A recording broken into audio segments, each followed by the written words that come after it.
Today is Tuesday, January 19th. We're talking about President Trump's final full day as the nation's leader and how the process to get the next president's team in place is already underway.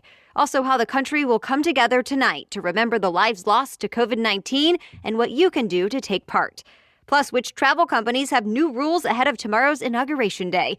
What cause inspired an anonymous donor to give $40 million? And another week of no winners means historic jackpots grow even bigger. Welcome to The Newsworthy. All the day's news in around 10 minutes. Fast, fair, fun, and on the go. I'm Erica Mandy. Thanks so much for being here. You ready? Let's do this. Today is President Trump's last full day in the White House. And in one of his final acts as president, he's expected to issue as many as 100 more pardons and commutations.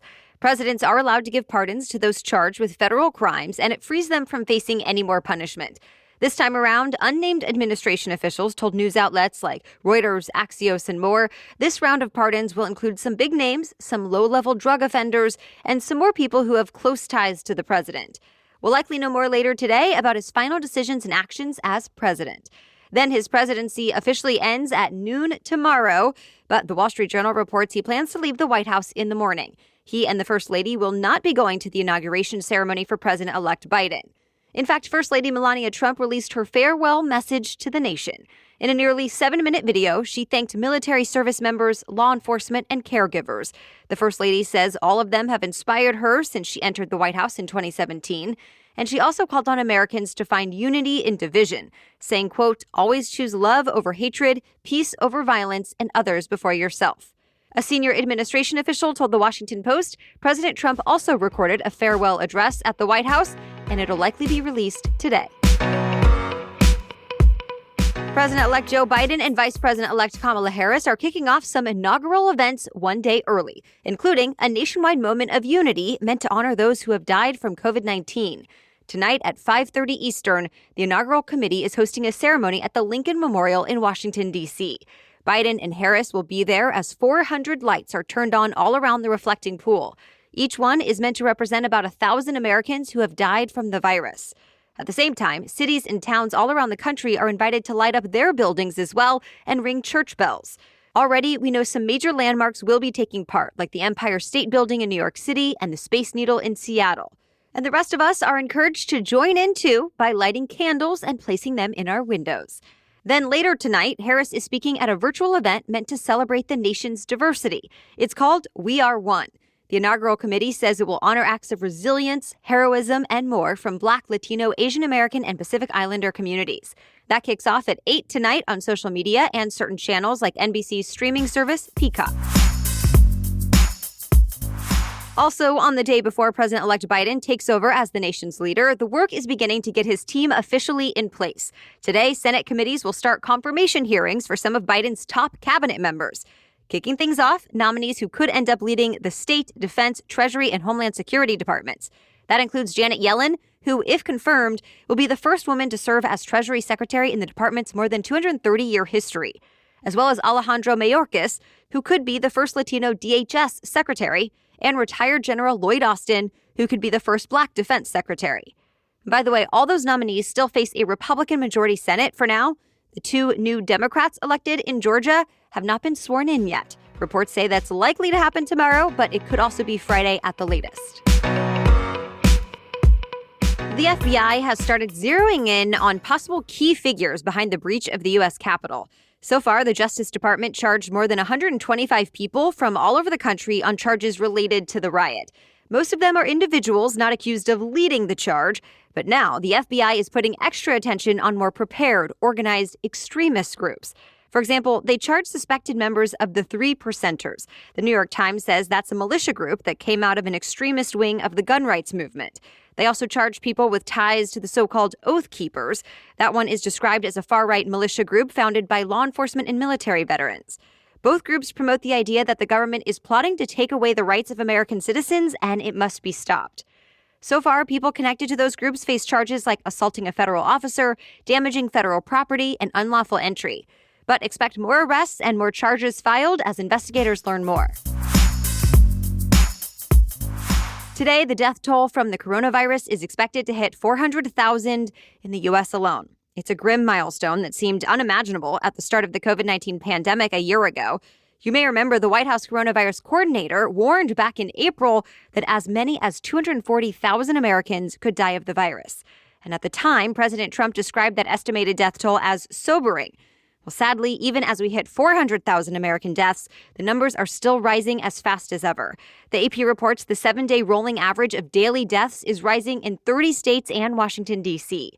There is a small glimmer of hope, though. In the last 7 days, the number of new cases actually went down in 35 states week over week. So the hope is the death toll will start to drop as well in a few weeks. Plus, the vaccine rollout continues to pick up. Already, the CDC says more than 12 million Americans have gotten at least one dose of a COVID-19 vaccine. And President-elect Joe Biden says he's planning to send FEMA and the National Guard to help vaccine clinics across the U.S. get shots to millions more Americans. He wants 100 million Americans vaccinated within his first 100 days. All right, we have more news coming up, but first, a quick break to thank our sponsor. You may have heard us talk about it or read about it in the New York Times, InStyle magazine, or Forbes, but we're excited to partner with them because 1010 is an exclusive collection of 10 one-of-a-kind engagement rings designed by 10 of the most distinctive designers working today. Using only diamonds responsibly sourced from Botswana, 10 design masters have each produced a uniquely beautiful commitment ring. They're available right now exclusively on BlueNile.com, and when they're gone, they're gone. We all know that the diamond engagement ring is iconic. It's a timeless expression of the deepest commitment between two people, and with 1010, it's been beautifully re-envisioned in the hands of 10 modern designers working exclusively with sustainably sourced diamonds. So if you're on the hunt for the perfect, unique ring to wear forever, you're definitely going to want to check this out. Again, this exciting limited edition collection of diamond engagement rings just launched, and you can find it exclusively at BlueNile.com. And now back to the news. Well, the social media network Parler is back online, sort of. The platform now has a homepage on its website rather than an error page, and its founder told Fox News he hopes it'll be fully functional for users by the end of the month. Remember, this is the social media company that calls itself less restrictive and all about allowing free speech. But both Google and Apple took it off their app stores last week, and Amazon took it off its web hosting service. They all say Parler allows too many posts encouraging violence and crime.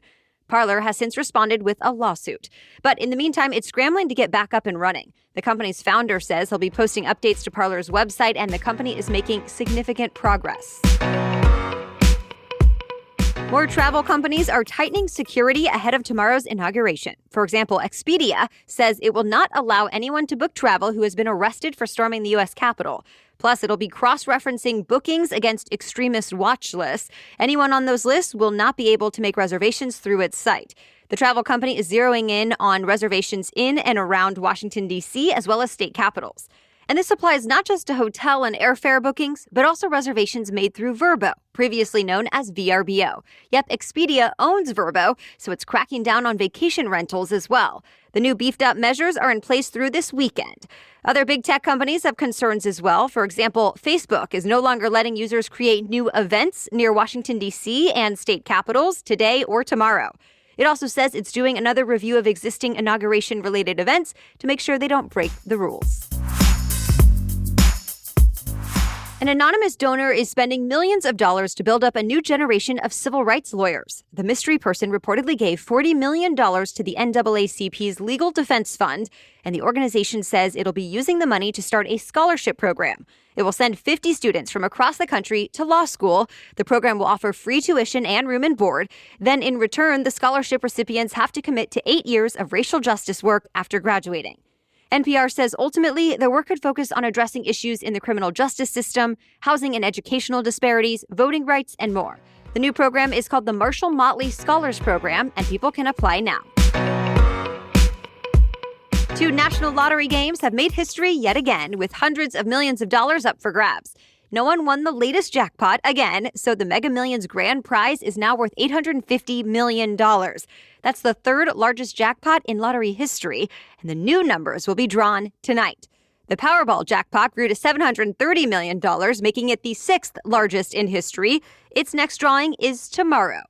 No one has won either prize since September, but that could all change this week, so stay tuned.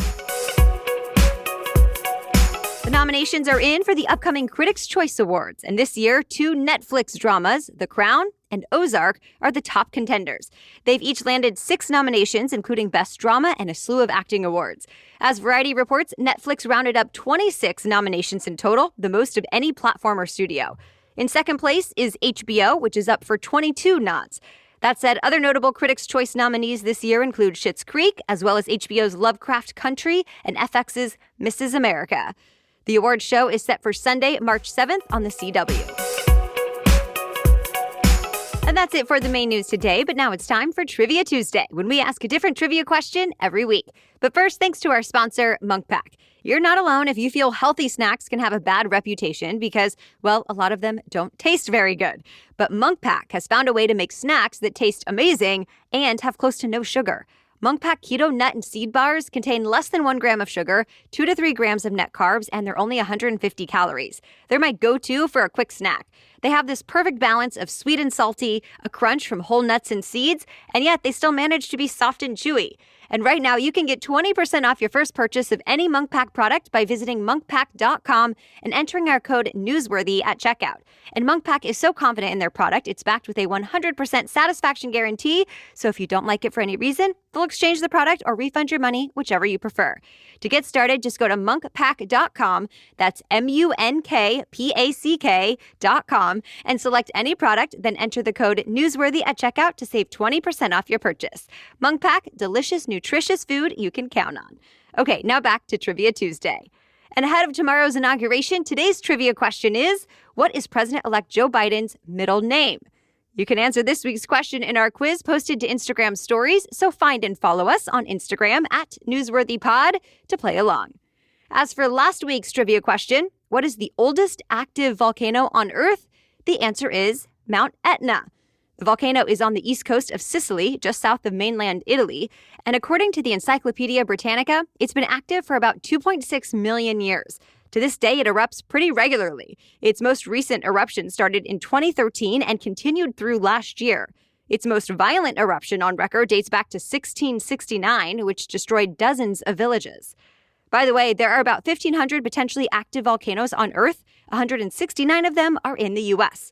For example, there's Kilauea in Hawaii, as well as Mount St. Helens in Washington State, and Mount Shasta in California. Shout out to Sarah, Mario, Tia, Amber, and everyone who played along on Instagram.